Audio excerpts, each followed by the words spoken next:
Madam फर्ज करिए कि 2001 में आपने 1 करोड़ रुपए का एक मकान खरीदा, वो मकान की दर 6% के हिसाब से बढ़ती गई, उसकी वैल्यू वो आज 4 करोड़ 17 लाख रुपए का हो गया।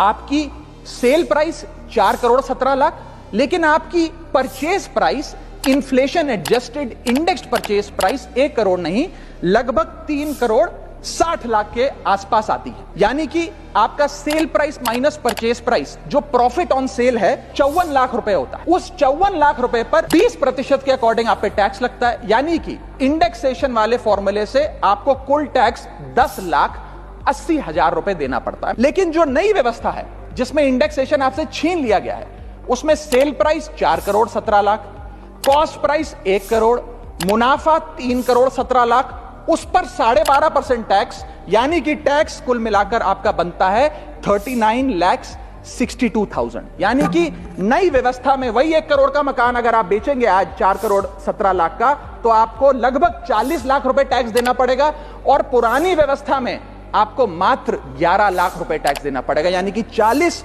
माइनस 11 लगभग 29 लाख रुपए का एडिशनल टैक्स आपको देना पड़ेगा मात्र 1 करोड़ रुपए के प्लॉट की सेल पर। यह है इंडेक्सेशन का खेल। इसीलिए indexation long term capital investments के लिए अति आवश्यक है।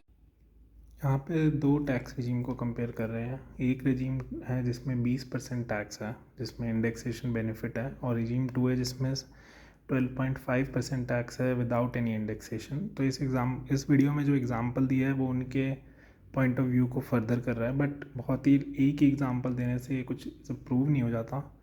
इस रिजीम कौन सी बेटर है वो एक्चुअली 3 फैक्टर्स पे डिपेंड कर रही है, जैसे rate of return, inflation rate और होल्डिंग पीरियड। तो हम अगर एक एग्जांपल ले जहाँ पे आप 1 करोड़ का घर लेते हो और 10% रेट ऑफ रिटर्न है और 20 ईयर्स तक आपने होल्ड कर रखा है, और इन्फ्लेशन 5% है, देन फर्स्ट टैक्स रिजीम में आपका जो टोटल टैक्स आएगा वो सेलिंग प्राइस और ये indexation cost indexed cost acquisition would be around 2 crore 65 lakhs, और इस केस में 81 लाख के आसपास आपका टैक्स बनेगा। बट जो रिजीम 2 है उसमें आपका total tax would be around 71 lakhs. तो इस केस में ऑब्वियसली जो 12.5% फ्लैट टैक्स है without any indexation, that is better.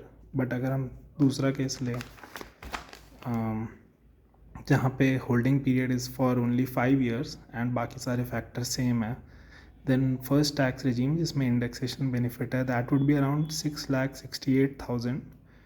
But जो सेकंड रिजीम है जहाँ पे इंडेक्सेशन बेनिफिट नहीं है, दैट वुड बी अराउंड 7,63,000। तो इसको इतना एक एग्जांपल दे के इतना सिंपलिस्टिकली बॉइल डाउन कर देना सही नहीं है।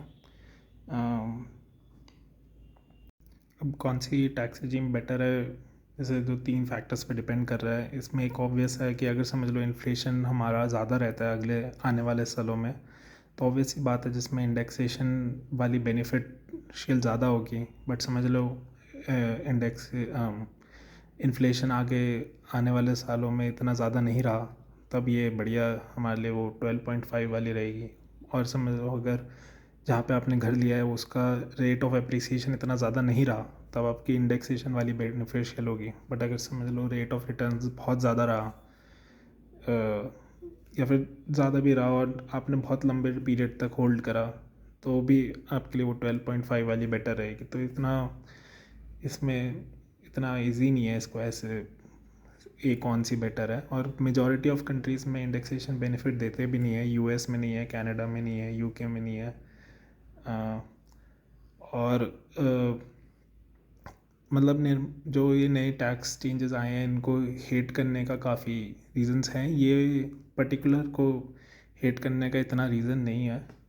तो जैसे जो LTCG ऑन इक्विटीज़ है जो 10 से 12.5% कर दिया, उसका कुछ इतना सेंस नहीं बन रहा था। जो एग्जेम्पशन मिलती थी पहले 1 लाख की, वो अब 1,25,000 ही करी है, वो कोई बढ़ाई भी नहीं ज़्यादा। तो उसका कोई बिल्कुल सेंस नहीं था, ये बेकार एकदम करा है। और STCG भी बढ़ा दिया था, LTCG भी बढ़ा दिया था इक्विटीज़ पे, वो बहुत ही बेकार है। ये वाला जो चेंज है ये इतना बेकार है नहीं है, एक्चुअली अच्छा चेंज है।